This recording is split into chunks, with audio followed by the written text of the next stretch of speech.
Hello all. இன்னைக்கு mahissparkleboutique freeaariclassல என்ன பார்க்க போறோம்னா டபுள் செயின் ஸ்டிச் தான் பார்க்க போறோம். அதுக்கு நான் ரெண்டு கலர்ல த்ரெட் எடுத்துர்க்கேன். நம்ம வந்து silk threadக்கு செயின் ஸ்டிச் போடும்போது எப்படி பாபின்ல சுத்தி வைப்போம் அதே மாதிரி ரெண்டு கலர்லயும் சுத்தியும் வச்சிருக்கேன்.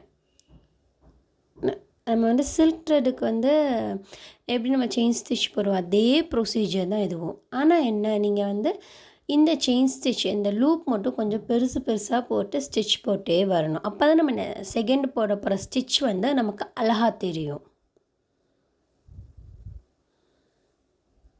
நம்ம silk thread வச்சு போற செயின் ஸ்டிச் ப்ரொசீஜர் தான் இதுலயும்.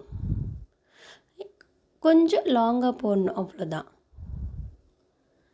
இந்த ஸ்டிச் போடுறதுக்கு உங்களுக்கு ஒன்றும் அவ்வளோ டிஃபிகல்ட்டா இருக்காது. ரொம்ப ஈஸி இந்த ஸ்டிச் போடுறதுக்கு. ஆரி பொறுத்த வரைக்கும் நம்மளோட கிரியேட்டிவிட்டி தாங்க. நம்ம வந்து ஸ்டிச்சஸ் மட்டும் எப்படி போடுறோம்னு சொல்லி லேர்ன் பண்ணிட்டு நம்மளோட மைண்ட் செட்டில் நம்ம எப்படி வேணால் டிசைன் போடலாம். ஆனால் என்ன அழகாக இருக்கணும், பர்ஃபெக்டாக இருக்கணும். நம்ம போடுற டிசைன் ஒவ்வொன்றும் பர்ஃபெக்டாக அழகாக இருக்கணும்.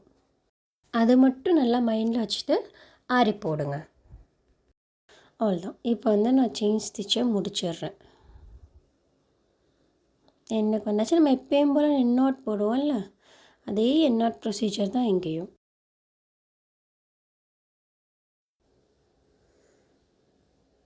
அவ்வளோதான், எண்ணாட் போட்டாச்சு. இப்போ பார்த்தீங்கன்னா நம்ம கான்ட்ராஸ்ட்டாக இருக்கிற ஆரஞ்சு கலர் இப்போ நான் எடுக்கிறேன் பாருங்கள். இப்போ வந்து கான்ட்ராஸ்ட்டாக இருக்கிற ஆரஞ்சு கலர் எடுத்து நான் லூப் போட ஸ்டார்ட் பண்ணுறேன். சாரி, ஸ்டிச்சஸ் போட ஸ்டார்ட் பண்ணுறேன். இது நம்ம ஜரி த்ரெட்லேயும் ப்ராக்டிஸ் பண்ணலாம். ஜரி த்ரெட்லேயும் கலர் கலராக இருக்கும்ல அந்த த்ரெட்லேயும் நம்ம ப்ராக்டிஸ் பண்ணலாம். இதே மாதிரி தான்.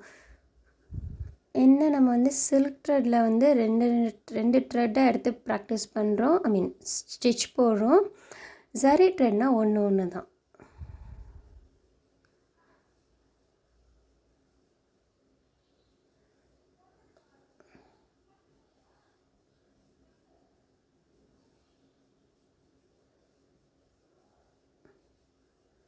பாருங்கள், அப்படியே நான் மிடில் ரெண்டு அந்த த்ரெட்டுக்கு மிடில் வந்து நான் ஸ்டிச் போட்டே வரேன். அப்படியே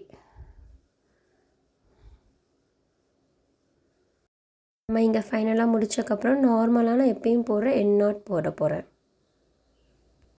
இப்போ நான் வந்து ஒரு கலரில் செயின் ஸ்டிச் போட்டுட்டு எண்ணாட் போட்டேன். அதுக்கப்புறம் இன்னொரு கலரில் போட்டு இப்போ நான் எண்ணாட் போட்டுடுறேன்.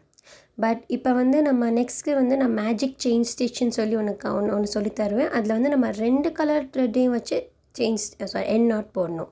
அதை நம்ம நெக்ஸ்ட் கிளாஸில் பார்க்கலாம். Next class magic chain stitch upload பண்ணுறேன். அது வரைக்கும் இதை நல்லா ப்ராக்டிஸ் பண்ணுங்கள்.